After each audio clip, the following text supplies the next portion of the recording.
പെൺകുട്ടിയെ രക്ഷിക്കാൻ ശ്രമിക്കുന്നതിനിടെ ഓടയിൽ വീണയാളെ തെരുവനായ കടിച്ചുകീറി. മലപ്പുറം തിരൂർ ചമ്രവട്ടം ആനൊഴുക്കുപാലത്തെ നിർമ്മാണ തൊഴിലാളിയായ സുരേഷിനെയാണ് തെരുവനായ ആക്രമിച്ചത്. ഇംതിയാസ് കരീമാണ് വിവരങ്ങളുമായി ചേർന്നത്. ഇംതിയാസ്, എന്താണ് ശരിക്കും സംഭവിച്ചത്? ഇയാൾക്കിപ്പോൾ എങ്ങനെയുണ്ട്?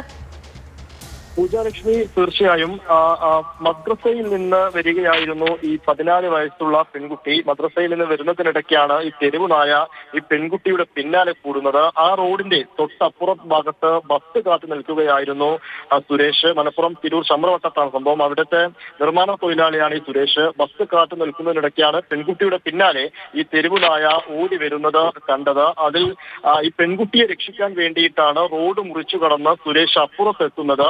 എന്നാൽ പെൺകുട്ടി ഒരു ഭാഗത്തേക്ക് നിൽക്കുന്ന സമയത്ത് തന്നെ തെരുവുനായ സുരേഷിന്റെ നേരെ ചാടിയെടുത്തു. സുരേഷിന്റെ കയ്യിൽ കടിച്ചു. അത് വലിച്ച് നായയിൽ നിന്ന് രക്ഷപ്പെടാൻ വേണ്ടി സുരേഷ് ശ്രമിക്കുന്നതിനിടെയാണ് അവിടെയുള്ള ഓടയിൽ വീഴുന്നത്. ഒരുപാട് സമയം ആ നായ സുരേഷിന്റെ കയ്യിൽ തന്നെ കടിച്ചു പിടിച്ചു നിന്നു എന്നുള്ളതാണ്. അതിനിടയ്ക്ക് സമീപത്തുള്ളവരെല്ലാം ഓടിയെത്തുന്നുണ്ട്, നായയെ അടിക്കുന്നുണ്ട്. നായയെ അടിക്കുന്ന സമയത്തും പക്ഷേ സുരേഷിന്റെ കയ്യിൽ നിന്ന് കടി വിട്ടിരുന്നില്ല എന്നുള്ളതാണ് കാര്യം. പിന്നീട് ആളുകളൊക്കെ എത്തിയതിനു ശേഷമാണ് വേർപെടുത്താൻ പറ്റിയത്.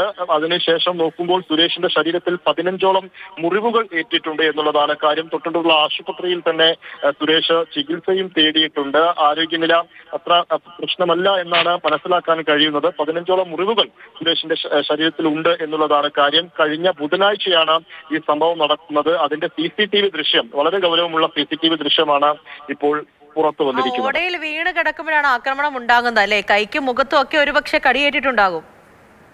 തീർച്ചയായിട്ടും ശരീരത്തിൽ 15 മുറിവുകളുണ്ട് എന്നാണ് നോക്കിയിട്ട് ഡോക്ടർമാർ പറഞ്ഞത്. ആദ്യം തെരുവുനായ കടിക്കുന്നത് കയ്യിലാണ്. ആ കൈ സുരേഷ് പിന്നിലേക്ക് വലിക്കാൻ ശ്രമിക്കുന്നുണ്ട്. ആ വലിക്കാൻ ശ്രമിക്കുന്നതിനിടെ പിടിവിടുന്നില്ല. അതാണ് കൂടുതൽ പ്രശ്നത്തിലേക്ക് പോയത്. അതിനുശേഷം നായയെ വേർപെടുത്താൻ വേണ്ടിയിട്ട് ആളുകളൊക്കെ ശ്രമിക്കുന്നു. പക്ഷെ ആളുകൾ ശ്രമിച്ചിട്ടും നായ പിടിവിട്ടിരുന്നില്ല എന്നുള്ളതാണ് കാര്യം. എന്തായാലും സുരേഷ് ചികിത്സ തേടിയിട്ടുണ്ട്. ആരോഗ്യ അത്ര വലിയ പ്രശ്നമില്ല എന്നാണ് മനസ്സിലാക്കാൻ കഴിയുന്നത്.